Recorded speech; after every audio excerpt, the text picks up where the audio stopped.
নমস্কার, এনবিপি ইউনানিয়ান আয়ুর্বেদা রিসার্চ সেন্টারের অনুষ্ঠানে আপনাদের সকলকে স্বাগত। আপনাদের সঙ্গে রয়েছি আমি বৃষ্টি। এনবিপির অনুষ্ঠান আর সেখানে স্বাস্থ্য সম্পর্কিত বিষয়ে আলোচনা হবে না তা তো হতে পারে না। অনুষ্ঠানটির স্পেশালিটি এটা যে সেখান থেকে আমরা যে কোনো স্বাস্থ্য সম্পর্কিত সমস্যার সমাধান সূত্র পাই। প্রত্যেক দিন এই অনুষ্ঠান আপনাদের ভীষণ পছন্দের অনুষ্ঠান। এই অনুষ্ঠানটি আপনারা অবশ্যই টিভির পর্দার ওপারে তো দেখবেনই, কিন্তু তার সাথে ফোনেও দেখতে পাবেন। ইউটিউবে গিয়ে সিটিভিএন একেডি প্লাস সার্চ করলে সেখান থেকে এই মুহূর্তে লাইভ স্ট্রিম চলছে সেটাও দেখতে পারেন, এবং পুরো অনুষ্ঠানটি হয়ে যাওয়ার পর এই অনুষ্ঠানটি আমরা ভিডিও ফরম্যাটে আপনাদের সামনে রাখবো। ইউটিউব থেকেই আপনারা সেই ভিডিওটিও দেখতে পাবেন, এবং অবশ্যই সিটিভিএন একেডি প্লাসকে সাবস্ক্রাইব করুন যাতে এনবিপির অনুষ্ঠান যখনই পোস্ট হবে পুরো ভিডিওটা সেটা যেন সাথে সাথে ফার্স্ট নোটিফিকেশন আপনার কাছে পৌঁছয়। এবার আমরা এনবিপির আলোচনায় প্রবেশ করি। আজকে আমরা যে বিষয়টা নিয়ে আলোচনা করব, এর আগেও আমরা পিসিওডি নিয়ে আলোচনা করেছি, কিন্তু আজকের আলোচনা একটু অন্যরকম হবে। একটা অন্য বিষয় এখান থেকে উঠে আসবে আর এর সমাধান সূত্রও উঠে আসবে। আমাদের দর্শক বন্ধু যারা রয়েছেন তাদের উদ্দেশ্যে বলবো, আজকের আলোচনা অবশ্যই গুরুত্বপূর্ণ, আপনারা একদম শুরু থেকে শেষ পর্যন্ত শুনুন। এবং যারা নতুন দর্শক আছেন তাদের জন্য বলি যে টিভির পর্দায় একদম নিচে দেখবেন সরাসরি কথা বলুন বলে নাম্বার যাচ্ছে, সেখান থেকে আপনারা ফোন করুন এবং সরাসরি ডক্টরের সঙ্গে কথা বলুন। এবং যারা আমাদের প্রত্যেক দিনের দর্শক তারা তো জানেনই, তারাও ফোন করুন। আপনার এবং আপনার আশেপাশের যে মানুষজন রয়েছেন তাদের সুস্থতার স্বার্থে ডক্টর এবং এক্সপার্টদের সঙ্গে যোগাযোগ রাখা, তাদের সমাধান সূত্র তাদের থেকে জেনে নেওয়াটা অত্যন্ত অত্যাবশ্যকীয় হয়ে পড়ে আমাদের প্রত্যেকের জন্য। তাই আপনারা ফোন করুন, আপনাদের অনুষ্ঠান আপনারা কথা বলুন। আমরা আজকের আলোচনায় প্রবেশ করব এবং প্রত্যেক দিন আমাদের সঙ্গে একজন করে এক্সপার্ট থাকেন এনবিপির তরফে। আজকে যিনি রয়েছেন তিনি এনবিপির CMD doctor Binod Sharma. Sir, অনেক স্বাগত। নমস্কার স্যার, পিসিওডি আয়ুর্বেদিক দৃষ্টিভঙ্গিতে এর মূল কারণ কি হতে পারে? দেখুন, মূল কারণ যদি বলা যায় পিসিওডি, তো অনেকই কারণ আছে। আর আজকে পিসিওডি নিয়ে আমরা ডিপলি আলোচনা করব কি পিসিওডি কাদের কাদের হয় বা কেন হয়, এই রিজনটা কী, আর কী করলে কি সত্যি কি এটা ভালো হয়, নাকি এটা হারমোনসে সমস্যা যেখানে কি নাকি এর কোনো ডিজিজ চিকিৎসাই নেই। অনেক প্যাথিতে আপনাকে বলে দেওয়া হয়েছে কি এর কোনো ট্রিটমেন্ট নেই, আপনাকে লাইফস্টাইল মেনটেন করতে হবে, কিন্তু বলে দিল কিন্তু লাইফস্টাইলটা কীভাবে মেনটেন করতে হবে সেটা নিয়ে কোনো আলোচনা হয় না। যে কারণের জন্য এই প্রবলেমটা যখন সিভিয়ার জায়গায় পৌঁছে যায় তখন একটা ইনফার্টিলিটির মতন সমস্যা গিয়ে খুব বড় একটা দাঁড়ায়। তো আমি আপনাকে বলবো কি প্রথম আসবো আমরা পিসিওডি নিয়ে। তো পিসিওডি আজকে যদি আমি জিজ্ঞেস করি যে মেয়েরা পিরিয়ড হতে চালু হয়, মানে যে বয়সটাকে ছিল কি আগে যে বয়স ছিল 14 বছর 15 বছর মেয়েরা পিরিয়ড হতো, কিন্তু এখন দেখবেন 8 বছরের মেয়ে 9 বছরের মেয়ে কিন্তু পিরিয়ড হয়ে যাচ্ছে, ঠিক না? কারণটা কি, রিজনটা কি? রিজনটা হচ্ছে কি আমাদের আস্তে আস্তে করে যে আমরা মোবাইল যেটা আছে সেটা কিন্তু ভালো যত আছে ততটা কিন্তু খারাপও আছে। আজকে ছোট বাচ্চাকেই আমরা কিন্তু প্রথমেই যখন কোনো খাবার দিই খেতে তখন হাতে কিন্তু ফোন থাকে, যাতেও ফোন দেখতে দেখতে কিন্তু খায়, ঠিক না? তো এটাও একটা বড় কারণ আছে কি ফোনের যে অভ্যাসটা লেগেই যায়। এবার দেখবেন ওই ফোনের মধ্যে কিন্তু অনেক কিছু খারাপ কিছু থাকে, আর সেই জিনিসটা দেখার পর আর বাইরে খাওয়া দাওয়ার উপরে যে লোভটা থাকে তাদের জন্য কিন্তু আজকে এই প্রবলেমটা এসে গেল কি 8 বছরের মেয়ে যাকে আমরা বাচ্চা বলি, হ্যাঁ, সেটা কিন্তু এখন আর পিরিয়ড চালু হয়ে গেছে। ঠিক পিরিয়ড চালু হয়ে যাওয়ার পর যে টাইমলি দরকার, মানে 28 দিনে পিরিয়ড হওয়ার কথা, তো 28 ডেজ মধ্যে কাদের পিরিয়ড হচ্ছে? এখন কারোই হচ্ছে না। আমি যদি জিজ্ঞেস করতে যাব 10 জনের মধ্যে কারো 9 জন বলবে কি আমাদের পিরিয়ড টাইমলি হচ্ছে না, ঠিক না? বা পিরিয়ডে যে কালারটা রয়েছে সেটা কিন্তু ক্লটিং হচ্ছে, মানে আপনার জমা থকথক ভাবটা থাকছে, হোয়াইট ডিসচার্জ হচ্ছে, কিন্তু আলটিমেটলি আমরা কী ভাবি, হয়তো পেট গরম হয়ে গেছে, আমরা ক্যাজুয়ালি নিই, সেটা কোনো ডাক্তারকে দেখাই না। তো এই কারণের জন্যে এটা একটা বড় রিজন কি পিসিওডি একটা সিভিয়ার জায়গায় পৌঁছে যায়। তো আলট্রাসাউন্ড করলেই কিন্তু আমরা জানতে পারি কি এই বাচ্চাদেরকে কিন্তু পিসিওডি রয়েছে। শুধু বাচ্চাই নয়, 18 বছর 20 বছর এবং আফটার ম্যারেজও কিন্তু এই প্রবলেমটা দেখা যায়। পিসিওডি কি, দুটো ওভারি আছে, left ovary and right ovary, এর মধ্যে সিস্ট হয়ে যাওয়া। এর মধ্যে দেখবেন যে এগগুলো তৈরি হয়, এই এগগুলো তৈরি হওয়ার সময় দেখা যায় কি হারমোনস ইমব্যালেন্সের জন্যে সেখানে কিন্তু সিস্ট জন্ম নেয়। এবার এই যে সিস্ট মানে কি, ফুসকুড়ির মধ্যে জল জমছে, আলটিমেটলি এর আমরা চিকিৎসা করছি না। আলটিমেটলি এই চিকিৎসা না করার কারণের জন্যে কিন্তু প্রবলেমটা এখানে এসে যাচ্ছে কি শুধু পিরিয়ডই টাইমলি নয়, ইনফার্টিলিটির মতন সমস্যা, মানে পিরিয়ড আমাদের বিয়ে হয়ে যাওয়ার পর কিন্তু বাচ্চা কনসিভ করতে গেলে অনেক বড় একটা রোল রয়েছে পিসিওডি। তো আমি বলবো কি এই পিসিওডি সমস্যাকে আয়ুর্বেদ মাধ্যমে কি করে আমরা ভালো করব, বা ন্যাচুরাল পদ্ধতিতে আমরা কি করে ভালো করব, আগে থেকে কি প্রিকশন নেওয়া দরকার আছে যেখানে পিসিওডি যাতে না হয়, ঠিক না? তো প্রথম আজকে আমরা ডায়াগনোসিস যদি করতে যাই তো আল্ট্রাসাউন্ড, ঠিক আছে, প্লাস কিছু ব্লাড রিপোর্ট আছে, হারমোনস রিপোর্ট, সেগুলো করতে হয়। এবার এই প্রবলেমকে সলভ করতে গেলে প্রথম আপনাকে জানতে হবে কি আপনি অ্যাংজাইটির মতন সমস্যা, মানে যাতে স্ট্রেস লেভেল হাই আছে, মানে প্রচুর আপনি স্ট্রেস করছেন, বা একটা মেয়ে দেখবেন নিজের কথা নিজের মতন রাখে, কারোর সঙ্গে কথা শেয়ার করে না, হ্যাঁ, একটা ঘরের মধ্যে চুপচাপ থাকে, তাদের কিন্তু এই প্রবলেমটা বেশি দেখা যায়। আর তাদেরকে বলা হয় কি আপনি সবসময় হাসি খুশি থাকুন। তো হাসি খুশি থাকলেও কী হয়, আমাদের হারমোনসগুলো চেঞ্জ হয়, তখন কিন্তু দেখা যায় কি পিসিওডি ইজিলি পেতে ভালো হয়ে যায়। যেরকম ঘড়ি যে কাঁটাটা 12টার মধ্যে সুইচ রয়েছে, 12 ঘন্টা পর আবার 12টার মধ্যে আসবে, ঠিক মেনস্ট্রুয়েশন যে সাইক্লিংটা আছে এটা 90 দিনে হয়, 90 দিনে চক্র হয়। তো আয়ুর্বেদ মধ্যে বলা কি 90 দিন যদি, মানে 3 মাস যদি পিরিয়ডটা টাইমলি যদি আপনাদের এসে যায়, পিসিওডি এমনি ভালো হয়ে যাবে, ঠিক না? তো আজকে আমরা যে জানতে পারলাম সেটা হচ্ছে আমাদের স্ট্রেস লেভেল যদি হাই হয়ে থাকে, আমাদের যদি ফ্যাট বেশি হয়ে থাকে, লাইফস্টাইলের মধ্যে আমাদের যদি আপনি জাঙ্ক ফুড ফাস্ট ফুড বেশি খাচ্ছেন, আপনি এক্সারসাইজ করছেন না, তাদের কিন্তু পিসিওডি হওয়ার সম্ভাবনাটা 90% রয়ে যায়। তো পিসিওডি এখন তো বলা যায় কি কোনো ডিজিজই নয়, বলতে পারেন কি এখন ঘরের মধ্যে পিসিওডি রয়েছে, কিন্তু আমরা এটা গুরুত্ব দিই না। আমি তো বলবো এটা গুরুত্ব দেওয়া দরকার আছে। আজকে আমি ল্যান্সডাউন চেম্বারের মধ্যে ছিলাম, সেখানে 22 বছরের মেয়ে, তার নাকি ইউট্রাসের মধ্যে টিউমার রয়েছে, আর টিউমারটা সাইজটা অনেকটাই বড়, আর সেখানে ডাক্তার বলে দিয়েছে কি আপনাকে সার্জারি করে নিতে হবে, আনম্যারিড, বিয়ে হয়নি, আর যদি ইউট্রাসটাকে যদি বাদ দিয়ে দেয় তার মানে লাইফ তো পুরো হেল হয়ে গেল, এখন তো কোনো রকম বেবি কনসিভ করতেই পারবে না, ঠিক না? তো আমি বলবো কি যে টিউমারটা যে সাইজটা বড় হতে দিল কে? এই যে সিস্টেম যদি আপনি চিকিৎসা করে দিতেন তাহলে টিউমারটা হতো না। তো সবসময় মাথায় রাখুন কি আয়ুর্বেদ মতন কোনো সাবজেক্টই নেই বা কোনো আপনার প্যাথি নেই যেখানে আপনি ভালো হতে পারবেন না। আয়ুর্বেদ এইরকম ভাস্ট সাবজেক্ট আছে, টিউমারকে উইদাউট সার্জারি কিন্তু গুড়িয়ে দেয়, ঠিক না? তো বারবার আমরা বলেছি লাইফস্টাইলটা কীরকম থাকা দরকার। রাত্রিবেলা 8টার পর যে আমরা খাওয়া দাওয়া করি সেটা আমাদের শরীরের জন্য আমরা খাই না, সেটা কী জন্য খাই, সেটা আমাদের সিস্টের জন্য খাবার হয়, আমাদের ক্যান্সারের জন্য খাবার হয়, আমার টিউমারের জন্য খাওয়া হয়, পলিপসের জন্য খাওয়া হয়, ঠিক না?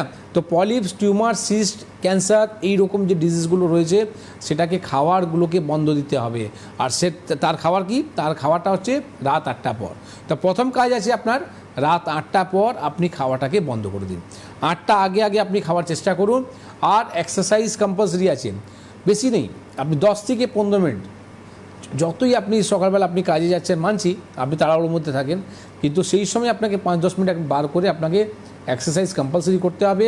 বাইরে খাওয়াটাকে টোটালি বন্ধ করতে হবে, জাঙ্ক ফুড ফাস্ট ফুডকে বন্ধ করুন, ঠিক না?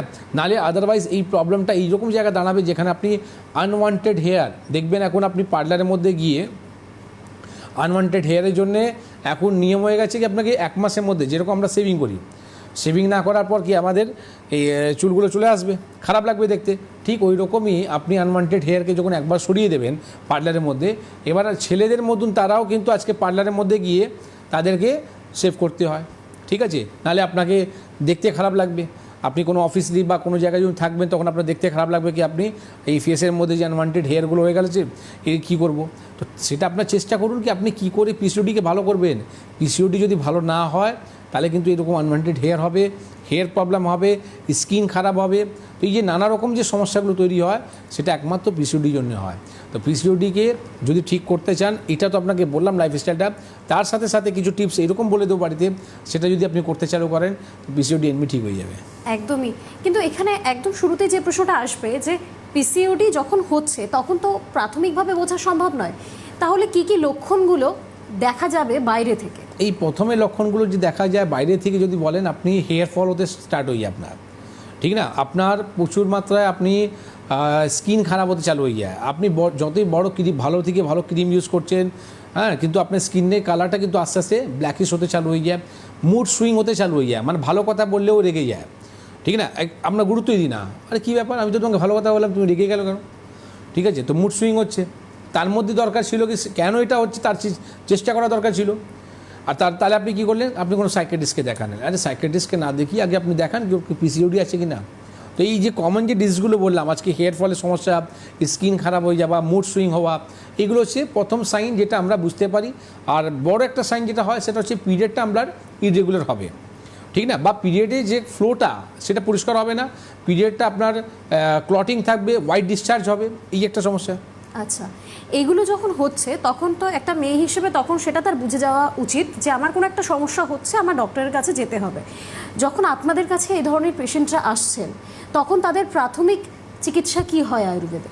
দেখুন, প্রাথমিক চিকিৎসা যেটা হয় আমরা প্রথম বলি কি তাকে আপনার কিভাবে চলা উচিত, সকাল থেকে রাত অবধি আপনি কিভাবে থাকবেন, কিভাবে আপনি খাওয়া দাওয়া করবেন, এটা হচ্ছে সবথেকে বড় জিনিস। কিছু মেডিকেশন থাকে যেরকম মেডিকেশন দেওয়ার পর এই সিস্টগুলো যাতে বড় না হয়ে যায়, সিস্টগুলোকে ড্যামেজ করা হয়, কেন কি সুগার কোটেড হয়ে যায়। সবথেকে বড় জিনিস হচ্ছে এখানে দেখবেন আমরা যে মেডিসিনগুলো দিই সেখানে আপনি সুগার যাতে না, যার যে ডায়াবেটিক মেডিসিনগুলো তাদেরকে দেওয়া হয়। পেশেন্ট এখানে কনফিউজ হয়ে যায় কি স্যার আমার ডায়াবেটিক ওষুধ দিলেন কেন, সুগার ওষুধ দিলেন কেন, আমার তো সুগার ছিল না। তো কারণটা হচ্ছে কি সুগার কোটেড হয়ে যায়। আপনার যে পিসিওডিটা আছে যতই আপনি ভালো থেকে ভালো ওষুধ খান আপনার কিন্তু সিস্ট সরবে না যতক্ষণ এই সুগার কোটেডকে আপনি সরাবেন না। এই গার্ড করে দিয়েছে, এই সুগার কোটেডকে সরানোর জন্যই আপনাকে ডায়াবেটিক মেডিসিন দেওয়া হয়। ডায়াবেটিক মেডিসিন মানে এটা নয় কি আপনার সুগার ফল করে যাবে, এটা হচ্ছে ব্লাডের মধ্যে যে সুগারের যে মাত্রাটা রয়েছে সেটাকে নিয়ম মতন ঠিক মতন ব্যালেন্স রাখা দরকার, তাহলেই কিন্তু সিস্টটা আপনার ভালো হবে, ঠিক না। তো এটা একটা প্রথম আপনাকে বললাম ট্রিটমেন্টের মধ্যে মেডিকেশন খুবই দরকার আছে, তার সাথে সাথে যেটা বললাম লাইফস্টাইল দরকার আছে। আর আরও একটা বিষয়, মানে যে সমস্ত মেয়েরা একটু হেভি ওয়েট হয়, যাদের একটু যারা ওজন থাকে, তাদের ক্ষেত্রে কি এই বিষয়টা বেশি প্রযোজ্য? একদম। এই প্রবলেমটা যদি দীর্ঘদিন যদি হয়ে যায়, মানুষ বলতে পারেন আপনি মেটাবলিক আপনার বাড়তে চালু হয়ে যায়, তার সাথে সাথে হারমোন সমস্যা আসতে চালু হয়ে যায়, তার সাথে সাথে sugar, blood sugar, high blood pressure এই রুগী হতে চালু হয়ে যায়। একটা সামান্য একটা সিস্ট আপনার শরীরটা কোথায় ক্ষতি করে দিচ্ছে, আপনার পুরো শরীর গোটা শরীরকে নড়িয়ে দিচ্ছে। Blood sugar, high blood sugar হবে, ঠিক আছে, তার সাথে সাথে হাই ব্লাড প্রেশার হবে, একমাত্র পিসিওডি থেকে। বেশ, আমরা এই বিষয়ে আরও বিস্তারিত আলোচনায় ফিরবো, তবে তার আগে একজন দর্শক বন্ধু আমাদের সঙ্গে রয়েছেন। হ্যালো, কে বলছেন, কোথা থেকে বলছেন? হ্যালো। হ্যালো। হ্যাঁ, আমার কথা শোনা যাচ্ছে? হ্যাঁ, আমার কথা শুনতে পাচ্ছি, বলুন। বলুন, কে বলছেন, কোথা থেকে বলছেন? আমি সোদপুর থেকে বলছি, বিজয় খান। বলুন। বলছি আমার ওই আমি না একটু দৌড়দৌড়ি করলে আর একটু লাফালাফি করলে, সিঁড়ি ওঠানামা করলে আমার বাঁ হাতটা কনকন করে। লাফালাফি করলে বাঁ হাতটা কনকন করে? কবে থেকে? আর হচ্ছে নাকে গন্ধ পাই না। নাকে আপনি গন্ধ পান না? আর হাঁটু দুটো লাফালাফি করলে কনকন করে। তো কোনো ডাক্তারকে দেখিয়েছিলেন? আমি একে দেখিয়েছিলাম, ওই আপনার না, সেটা বলতে হবে না, মানে তারা কোনো প্রবলেমে সলিউশন আপনাকে কোনো ডায়াগনোসিস করেছে কেন হচ্ছে এটা? এখন আর দেখাই না। না, কোনো ডায়াগনোসিস করেছে কেন এটা হচ্ছে?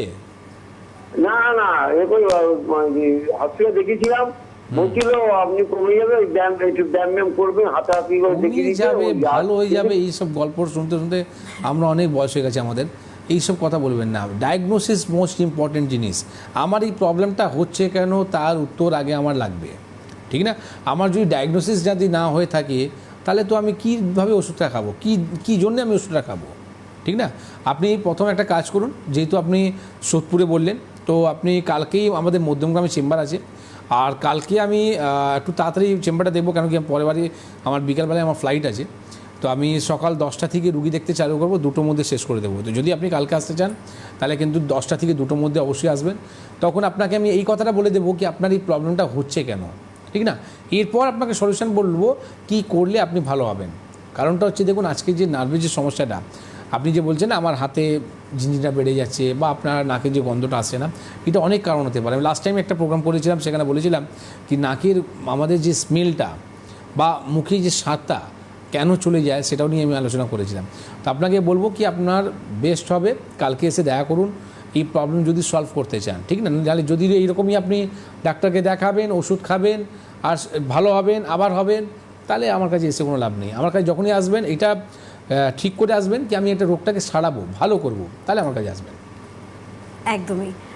এনবিপি সবসময় এই কথা দেয় যে তারা সুস্থতা কামনা করে তাদের প্রত্যেক মানুষদের জন্য। আরও একজন দর্শক বন্ধু আমাদের সঙ্গে রয়েছেন। হ্যালো, কে বলছেন, কোথা থেকে বলছেন? আমি বীরভূম থেকে বলছি। আমার নাম কালীদাস ভান্ডারী। বেশ, বলুন। আমার এই কোমরে থেকে পায়ের নিচে পর্যন্ত চিনচিন করছে আর কি, হাঁটা চলা খুব অসুবিধা হচ্ছে। কোমরে কি ব্যথা করে? না, কোমরে খুব একটা ব্যথা করে না, কিন্তু এই চিনচিন করছে বাঁ দিকটা গোটায়। বা কোমরে কোনো এক্সরে রিপোর্ট করেছিলেন? হ্যাঁ, এমআরআই করা হয়েছিল। এমআরআই রিপোর্টে কি এসছে? এমআরআই রিপোর্ট তো ডাক্তার বলছে যে স্পন্ডিলাইটিস মতো হয়েছে, নার্ভের প্রবলেম। লাম্বার স্পন্ডিলাইসিস হয়েছে। তো এর কোনো চিকিৎসা বলেছে না কোমরে একটা বেল্ট দিয়েছে পড়তে? না, বেল দেয়নি এখনো। তাহলে কি বলেছে, কেন কি করে ভালো হবে? ওরা বলছে অপারেশন করতে হবে। মানে প্রথম স্টেপই কিছু বললো না, ডাইরেক্ট লাস্ট স্টেজের মধ্যে চলে আসলো। দেখুন, প্রথম স্টেপ হচ্ছে ওদের বেল্ট দেওয়া, সেকেন্ড স্টেপ হচ্ছে আপনাকে ইঞ্জেকশন দেবে, আর থার্ড স্টেপ হচ্ছে আপনাকে বলে দেবে সার্জারি করতে। হয়তো আপনাকে ডাইরেক্টলি বলে দিয়েছে সার্জারি করতে। তো আমি আপনাকে বলবো কি, দেখুন এইরকম সার্জারি যদি করতে যাবেন তো একটা জিনিস মাথায় রাখুন, আপনার যে শরীর আছে এই শরীরটা কার উপরে ডিপেন্ড আছে। আমি কারো নিন্দা করছি না, কালোকে খারাপ আর ভালো বলছি না। আপনার নিজের শরীরের জন্য আপনি চিন্তা করুন কি আপনার শরীরটা কি দিয়ে ডিপেন্ড আছে, সিদ্ধারা উপরে। তো যদি একবার ভুল যদি চিকিৎসা হয়ে যায়, সেই ডাক্তারকে আপনার শরীরটা রিটার্ন দিয়ে দেবে? দিতে পারবে না। তাহলে কি দরকার আছে আমরা এইরকম রিস্ক নেওয়ার, ঠিক না? তো আমি আপনাকে বলবো কোনো সার্জারির দিকে যাবেন না। Without surgery lumber spondylosis patient ভালো হয়ে যায়, ঠিক আছে? আমার কাছে আজকেই পেশেন্ট ল্যাসডাউন এসেছিল, যে পেশেন্ট আসেনি, পেশেন্টের ছেলে এসেছিলো, বললো কি স্যার আমি আজকে আপনাকে দেখাতে এসেছি কিন্তু আমার কোনো প্রবলেম নেই। মাথা তাহলে এসছো কেন? বলে শুধু এটা বলতে এসেছি, আমার মা কিন্তু ভালো হয়ে গেছে। তো লাম্বার স্পন্ডিলাইসিস ছিল, ঠিক না? তো আমি আপনাকে বলবো কি স্পন্ডিলাইসিস সমস্যাটাকে পুরোপুরি কিওর করা যায় উইদাউট সার্জারি। তো এখন আমি আপনাকে বলবো এরকম না করে প্রপার চিকিৎসা করান। বীরভূম ডিস্ট্রিক্টের মধ্যে আমাদের বোলপুরে চেম্বার আছে, সেটা আজকেই ছিল। নেক্সট ডেটটা আবার আপনি জেনে নেবেন, একটু পরে জানিয়ে দেবেন কি বোলপুরের নেক্সট ডেটটা কবে আছে। সেই এমআরআই রিপোর্টটাই নিয়ে আসবেন, আর আমরা যেভাবে বলবো সেভাবে কথা শুনবেন। যদি ভালো হয়ে যায় এইরকম আপনি স্টুডিওতে ফোন করে জানাবেন কেমন আছে। একদম, অবশ্যই আপনারা স্টুডিওতে জানাবেন কেমন আছেন, এবং তার সঙ্গে একটু অনুষ্ঠানটা দেখতে থাকুন। আমি একদম তারিখ, ডক্টরস এবং জায়গা, কোথায় চেম্বার হবে সেই সবটা বিস্তারিত বলে দেবো। তবে তার আগে আরও একজন দর্শক বন্ধু আমাদের সঙ্গে রয়েছেন। হ্যালো, কে বলছেন, কোথা থেকে বলছেন? বিকাশ মিত্র, কোথা থেকে বলছেন? বেশ, বলুন। আমার 3 মাস হলো thyroid grade 2, cholesterol, fatty liver grade 2, thyroid, cholesterol, prostate, এই প্রবলেম 3 মাস। থাইরয়েড আর কোলেস্ট্রল আছে? হ্যাঁ, থাইরয়েড আছে, কোলেস্টেরল আছে, প্রস্টেটের প্রবলেম। আমার 1 বছর আগে স্ট্রোক হয়েছিল, তারপর বাড়িতে বসে বসে আমার ওয়েটটা বেড়ে গেছে। তো থাইরয়েডে, প্রোস্টেটে, কোলেস্ট্রলের ওষুধ আপনি খাচ্ছেন? হ্যাঁ, ওই খাচ্ছি। আচ্ছা। আমি কি এই আয়ুর্বেদিক দেখিয়েছি, আয়ুর্বেদিক হসপিটালে ইয়েতে ওখানেও ওষুধ কিছু খাচ্ছি এখান থেকে। আর কোমরে প্রচন্ড ব্যথা। দেখুন, আপনাকে বলে দিই, আজকে যখন আপনি স্টার্টই করলেন, তো আয়ুর্বেদিক বলে এই একটা না মানুষের ধারণা থাকে কি আমি আয়ুর্বেদিক খাচ্ছি আমি ভালো হয়ে যাব, ঠিক আছে? আমি আজকে একটা বড় প্রমাণ দেখাবো, আমাদের স্টুডিওতে আজকে দেখাবো বড় প্রমাণ। বাংলাদেশের মধ্যে কী ধরনের এনবিপি নামটাকে ইউজ করা যাচ্ছে। তো মাথায় রাখুন কি আপনি যে আয়ুর্বেদের যে কথাটা বলছেন, দেখুন আজকে স্ক্রিনের মধ্যে দেখাচ্ছি আপনাকে, এই দেখুন বড় করে একটু জুম করে দেখিয়ে দিন, ঠিক আছে? আর নিচে নামটা একটু দেখান, কীভাবে দেখুন নামটাকে ইউজ করা হলো। এটা বাংলাদেশের কথা বলছি, ঠিক আছে? কীভাবে ফ্রড করা হচ্ছে, কীভাবে স্ক্যাম করা হচ্ছে রোগীদেরকে। NBP Unani and Ayurvedic research centre লিখে দিয়েছে, রিসার্চ সেন্টার জায়গায় রিসার্চ সেন্টার। দেখুন বাংলাদেশ, আবার দেখুন এটাও দেখাচ্ছে আপনার অ্যাড্রেসটা ওয়েস্ট বেঙ্গল, পশ্চিমবঙ্গ, হ্যাঁ হাওড়া পশ্চিমবঙ্গ বলে আমাদেরকে দেখাচ্ছে। তো এইভাবে ফ্রড স্ক্যাম থেকে খুব বাঁচুন। যারা বাংলাদেশে দর্শকরা আজকে দেখছে তাদেরকে বলবো, বড় করে আজকে আমি স্ক্রিন করে দেখিয়েছি যাতে প্রমাণ দেখাই। 11/4 দেখুন উনি দেখিয়েছেন, আর ওনার কাছে আমার হোয়াটসঅ্যাপ নাম্বারটা ছিল, পেশেন্ট আমাকে হোয়াটসঅ্যাপের মধ্যে এই প্রেসক্রিপশনটা পাঠিয়েছে, বলছে দেখুন আমি বাংলাদেশে আপনাকে দেখিয়েছি, ঠিক আছে, আবার আপনার সংস্থাকে। তো দেখুন এভাবে কীভাবে ফ্রড করা হচ্ছে। তো মাথায় রাখবেন কি আপনি যে এনবিপি ইউনানি আয়ুর্বেদ রিসার্চ সেন্টারে যে দেখাচ্ছেন, খুব সাবধানে থাকুন। মানুষ নকল থেকে এবার আলটিমেটলি কী হবে, এখানে আয়ুর্বেদ বদনাম হবে। আলটিমেটলি এখানে কী হবে কি আমি এনবিপিতে দেখিয়ে রুগী আমার সারলো না, কী করে সারবে? আপনি সঠিক জায়গায় পৌঁছলেন না। বাংলাদেশের মধ্যে আমাদের শাখা ছিল, ঠিক আছে, এখন যখন এই ঝামেলাটা হওয়ার পর আমাদের এখন বন্ধ আছে, তো এখন বাংলাদেশে আমাদের কোনো শাখা নেই।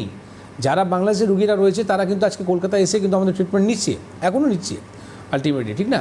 কিন্তু বাংলাদেশের মধ্যে আমাদের কোনো শাখা নেই। যদি বাংলাদেশের মধ্যে রুগীরা এইভাবে যে আমি প্রেসক্রিপশন দেখালাম এইরকম যদি কোনো ফ্রড থেকে বাঁচবেন কিন্তু।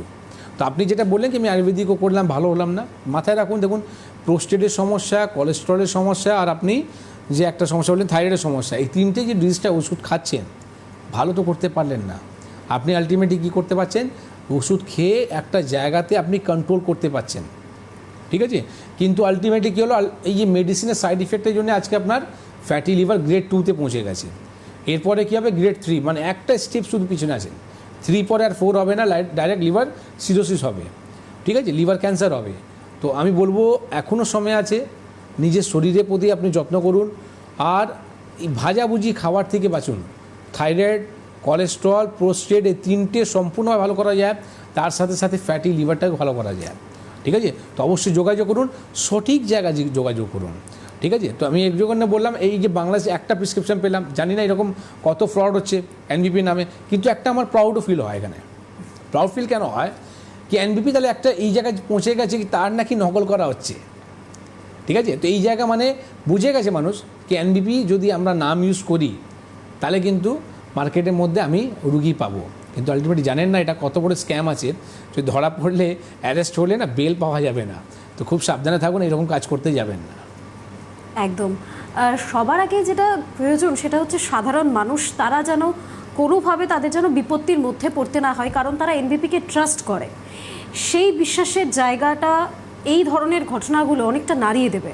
তো সেটা থেকে বেঁচে চলুন। আয়ুর্বেদ অবশ্যই সমাধান সূত্র বার করে দেয়, কিন্তু তার জন্য এনবিপির মতো সঠিক জায়গায় এসে পৌঁছতে হবে।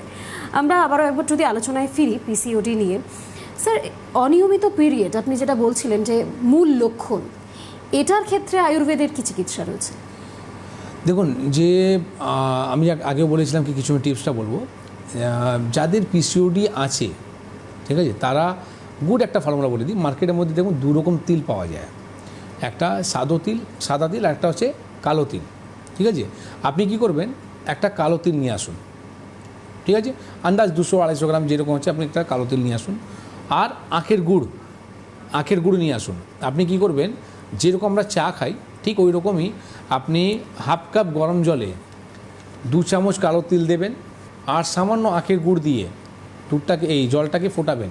যখন দেখবেন আপনি 1 কাপ জল ছিল সেটা হাফ কাপ হয়ে গেল, জ্বলে গেল, তখন আপনি কী করবেন, ছেঁকে নেবেন আর চা মতন আস্তে আস্তে করে সেটা আপনি খান, সকালবেলা আর সন্ধ্যেবেলা। কখন খাবেন, পিরিয়ডের 7 দিন আগে। এই যে মেনস্ট্রুয়েশন সাইক্লিংটা বললাম, 3 মাসে যে সাইক্লিংটা বললাম, ঠিক পিরিয়ডের 7 দিন আগে আপনি কালো তিল, আখের গুড়, গরম জল ফোটাতে হবে। 1 কাপ জলের মধ্যে যখন হাফ কাপ হয়ে যাবে, ছেঁকে সেটা আপনাকে চা মতন খেতে হবে। ইজিলি সেটা আপনি যদি 7 ডেজ আগে, পিরিয়ডের 7 দিন আগে আপনি খেতে চালু করুন। পিরিয়ড চালু হয়ে গেলে সেটা বন্ধ করুন। 7 দিন আগে বলছি, ধরুন 3 দিন পরই পিরিয়ড হয়ে গেল, এটা বন্ধ করে দেবেন। এইভাবে যদি আপনি 3 বার যদি আপনি খেতে 3 মাস যদি খেতে চালু করেন, তাতেও কিন্তু এই প্রবলেমটা আপনার আসবে না, আর পিসিওডির মধ্যে খুব ভালো কাজ করে। একদম, মানে আয়ুর্বেদের কাছে আমার যে বিষয়টা সবথেকে বেশি ভালো লাগে সেটা হচ্ছে, আমরা অন্যান্য প্যাথিতে দেখি কিছু একটা সমস্যা হলেই আগেই ওষুধ, আর মেয়েদের পিসিওডি বলুন বা পিরিয়ড অনিয়মিত হওয়া, এই বিষয়গুলোর ক্ষেত্রে ওষুধের বিষয়টা যখনই সামনে আসে তখন আমরা মেয়েরা খানিকটা ভাবি যে ওষুধটা কি খাবো। সেক্ষেত্রে যদি এই ধরনের আয়ুর্বেদের তরফ থেকে যখন এই ঘরোয়া টোটকাগুলো পাওয়া যায়, সেগুলো বেশ সুবিধে হয়। আপনারা অনুষ্ঠান দেখতে থাকুন। আমি এখন কোন তারিখ, কোথায়, কোন ডক্টর বসবেন সেটা বলে দিচ্ছি। এরপর অবশ্যই আপনারা ইউটিউব থেকেও একবার দেখে নিতে পারবেন। শুরুতেই বলবো 16 তারিখ, অর্থাৎ আর কটা দিন পরেই 16ই April Bongaon doctor S Bhaduri, 17ই April Canning doctor A Haldar, 18 April Siliguri doctor B Sharma sir থাকবেন, 18 April Kharagpur doctor S Bhaduri, 18 April Baharampur doctor A Haldar, 18 April Durgapur doctor N Bhattacharya. এরপর 19 April Guwahati doctor B Sharma sir থাকবেন, 19 April Gangarampur doctor S Ghoshal, 20 April 19 April Siliguri doctor A Haldar, 21 April Siliguri doctor N Bhattacharya. এরপর 22 April 19 April Guwahati doctor B Sharma sir থাকবেন, 19 April Gangarampur doctor S Ghoshal, 19শে April Agartala doctor N Bhattacharya, 19শে April Krishnanagar doctor A Haldar, 19শে April Jamshedpur doctor S Bhaduri. এটা 19 তারিখ পর্যন্ত হলো। এবার 22শে April Mecheda doctor B Sharma এবং 24শে April Ramnagar doctor B Sharma. দুটি জায়গাতেই স্যার থাকবেন, আপনারা অবশ্যই সেখানে যেতে পারেন। 24শে April Arambagh doctor A Haldar. এরপর 24-এর পর অবশ্যই 25শে April Medinipur doctor N L Sharma, 25শে April Bankura doctor A Haldar, 25শে April Malda doctor S Ghoshal, 25শে April Bardhaman doctor B Sharma, 25-এর পর 26শে April Purulia doctor A Haldar, 26শে April Silchar doctor S Bhaduri, 26শে April Cooch Behar doctor B Sharma, সেখানেও স্যার থাকবেন, আপনারা অবশ্যই সেখানে যাবেন। 26শে April Bolpur doctor N Bhattacharya, 27শে April Jhargram doctor A Haldar, 28শে এপ্রিল হেরিয়া ডক্টর বি শর্মা। এরপর এটা হচ্ছে এপ্রিল। এরপর আমরা মে মাসে যাব।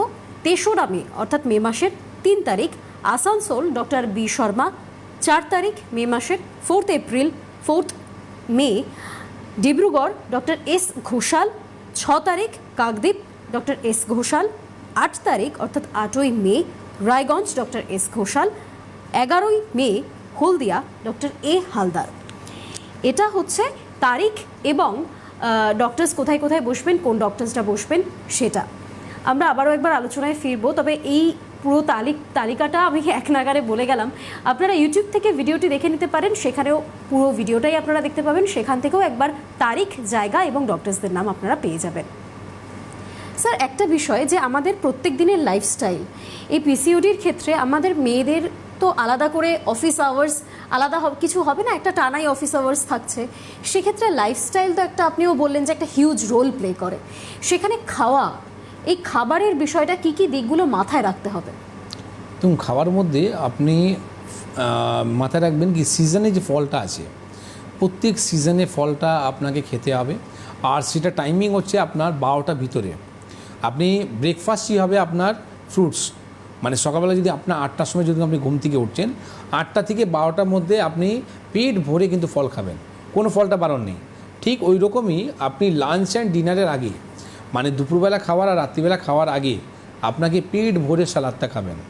তো ভেজিটেবলস অ্যান্ড ফ্রুটস এই দুটো যদি আপনি খেতে চালু করেন, তো শুধু পিসিওডি নয়, ব্লাড সুগার নয়, ব্লাড প্রেশার নয়, অনেক এইরকম ডিজিজ আছে তারা নাকি ভালো হয়ে যায়। আজকে আমার কাছে একটা পেশেন্ট এসেছিলো, ডাক্তারবাবু মেদিনীপুরের মধ্যে এসেছিলেন উনি দেখাতে। উনি লাস্ট 2 মাস ধরে আমার কাছে ট্রিটমেন্ট করছেন। উনি বললেন কি ডাক্তার, আমি প্রোস্টেটের জন্য ওষুধ খাচ্ছিলাম, কিন্তু জানি না কেন আমার একটা কথা আছে। আমি বললাম কী ব্যাপার বলো? বলে কি আমার না কিন্তু না পিঠের মধ্যে একটা টিউমার ছিল, সেটা কিন্তু দেখছি আস্তে আস্তে করে নাকি গলে গেছে আর ছোটো হয়ে গেছে। এটা কী করে হলো? আপনাদের ভালোই হলো। তো ভালো হলো, কিন্তু উনি একটা চিন্তিত ছিলেন কি আমার এই প্রবলেমটা কী করে হয়ে গেল, আপনাকে কিন্তু বলিনি প্রবলেমটা, তাহলে এটা কী করে ভালো হলো? তো আমি ওনাকে বললাম কি আমার যে মেডিসিনটা আছে না, আপনার বডির মধ্যে যে কোনো টিউমার, সিস্ট, পলিপস টিউমারে কাজ করে। এই কারণের জন্য আপনার কী হয়েছে, ওই টিউমারটাকে নরম করে দিয়েছে, টিউমারটা কিন্তু ভ্যানিশ হয়ে যাবে। তো উনি খুশি হলেন। তো এইটাই হচ্ছে আয়ুর্বেদ চিকিৎসা, কি আপনি একটা প্রবলেমের জন্য দেখাচ্ছিলেন, সেটা অন্য প্রবলেমটা কিন্তু সলভ হলো। কিন্তু অন্যপ্যাথিতে কী হয়, একটা প্রবলেম দেখাতে দেখাতে 4টে রোগ আপনার তৈরি হয়ে যায়। সেখানে আয়ুর্বেদের এটা আশীর্বাদ যে প্রত্যেকটা রোগ শুধুমাত্র লাইফস্টাইলের মধ্যে দিয়েও তারা সারিয়ে ফেলতে পারে। আজকের জন্য আমাদের এই অনুষ্ঠান এই পর্যন্তই। আপনাদের সকলকে অনেক ধন্যবাদ। নমস্কার স্যার। নমস্কার।